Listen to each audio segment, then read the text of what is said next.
Hello and welcome once again to our weekly video blog Straight Bat, where as the title suggests, we try and play with a straight bat and express our opinion without fear or favor. This week's video blog is titled A Tale of Two Wars. Now there are several wars being fought at the moment in India and across the world. The big one, of course, is the war against Corona. But away from Corona, there are two other wars being fought in the country at the moment. The far more difficult one is being waged by our brave soldiers who are fighting hard and valiantly in the harsh terrain of Ladakh to keep out the Chinese People's Liberation Army. They are fighting at times with their bare hands, as videos have shown, their bravery and courage undaunted.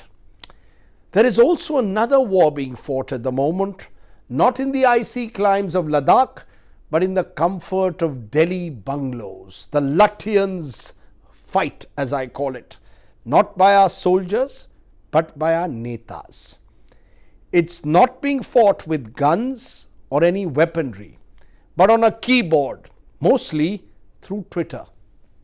If the soldiers are fighting on snow, our netas are fighting in air-conditioned comfort. Their war of words don't require any real bravery, but at times a lot of, dare I say, false bravado. We know the chronology of our battles with China stretching back to 1962, the great fights in Rezangla in 62 and Nathula in 67, where our soldiers showed their true combative spirit. We salute them and their martyrdom. The chronology of the wars being fought by our netas, my friends, is much less clear. When the BJP is in the opposition, they attack the Congress and claim that the Congress has failed the country on national security. When the Congress is in the opposition, they attack the BJP for failing national security. Basically, it's the old rule all over again. Where you stand on an issue depends on where you sit, in government or in opposition. Now, every morning, Congress leader Rahul Gandhi attacks the Modi government on China on Twitter. At times, the attack is sharply personal, like when he called the Prime Minister Surrender Modi or Surinder Modi, a clever wordplay on the word surrender. The BJP then hits back, usually by not answering the questions raised by Rahul Gandhi, but by reminding the Congress of its past failures or raising fresh charges, remembering Nehru, of course, and yes, by personally attacking the Ma Beta Ki party, a direct attack on the so-called dinners of the Congress. For almost a month now, we witnessed this political sideshow, as I call it, being played out every day on Twitter. And it sometimes or usually also plays out on primetime television, because by evening, this Twitter war becomes a shouting match on TV. Forget rising Corona cases. Forget the fact that petrol and diesel prices are rising. Forget the fact that layoffs are taking place across sectors in urban India. The real issues of the day must lose out, my friends, to what is only best described as reality TV. Remember the great Muhammad Ali versus Joe Frazier heavyweight boxing matches of the 1970s? Well, this is boxing without the gloves, where the winner is usually the one who makes the most noise. Some find it entertaining.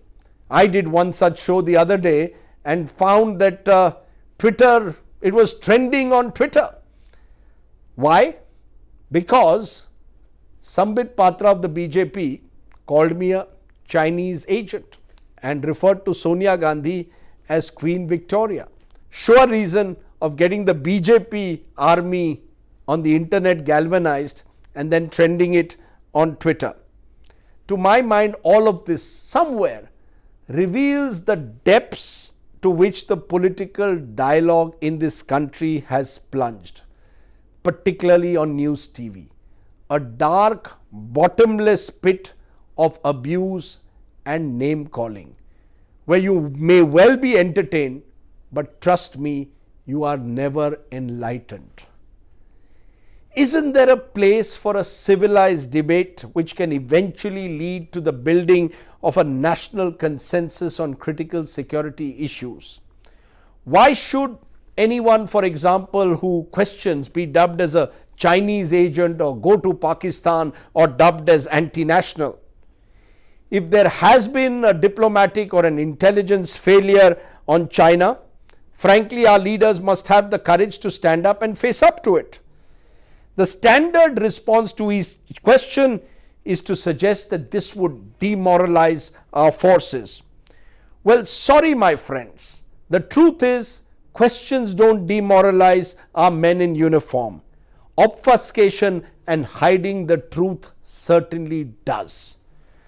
It's when half-truths and lies take over and leave the citizenry in a state of confusion and uncertainty that the border situation becomes far more perilous in my view. That's the lesson in a way that any government, not just the Narendra Modi government, needs to learn. You cannot, for example, insist that there is disengagement that has to take place and the status quo ante must be restored by China one day, and next day argue that not a single inch of territory has been ceded. For God's sake, be honest, and trust me, the country will stand by you and our soldiers. And yes, do not politicize our forces by linking the valor, for example, of the 16 Bihar regiment in any way to the impending Bihar elections. Remember, the brave martyrs of the 16 Bihar regiment belong to the nation, not to a political party, not to a state, or even any community. That's the lesson for the Modi government to learn. There's a lesson perhaps for Rahul Gandhi too. It's very easy to dash off 150 characters on Twitter, say something clever, be applauded by your social media armies, and then claim to be setting the narrative. Yes, it's good that Rahul Gandhi is finally on Twitter, on social media, and making a real fist of it. But remember, politics is more than just clever tweeting and sharp one-liners, especially when it comes to grave national security issues. Please question the government, challenge the Prime Minister, but don't reduce healthy criticism to a daily diatribe. These are fine lines, but in my view, lines which must not be crossed so as to ensure that there is a reasoned, rational debate on national security.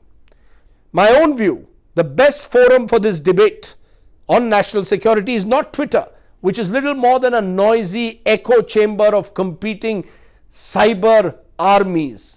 But the real forum is Parliament, which must be taken into confidence on such issues. Truth is, we haven't had a single meeting of Parliament, physical or virtual, of any Parliament committee, not defense, not home, not external affairs. Not once in 3 months has there been any discussion in Parliament. COVID-19 cannot become an excuse for a lockdown on parliamentary democracy. Don't forget, the much maligned Nehru called a parliament session during the 62 war and allowed a young Vajpayee to criticize his government without questioning his political rival's patriotism. That is true parliamentary democracy. It's that democratic spirit which is our USP. China is an autocracy, a regime that thrives on secrecy and intimidation of all forms of dissent. India is meant to be its polar opposite, a country which has valued argument and plurality of opinion. It is our argumentative nature which holds us together as a nation of contrasting views, a real melting pot of diverse opinion. We need an open and frank debate on how to deal with an aggressive China, but we don't need a divisive discourse based on exposing national security to a fish market of allegations and calumny as is going on at the moment. Is this really possible in this new hyper-polarized India, or am I a dreamer? Maybe I am a dreamer, and maybe it's not possible to have this kind of a rational debate, which is truly tragic. But I will say one last thing. We respect our soldiers because they have kept themselves by and large above the din of partisan politics. We do not respect our netas because they do not seem to be able to rise above their narrow political interests in a national crisis when the enemy is knocking at our gates.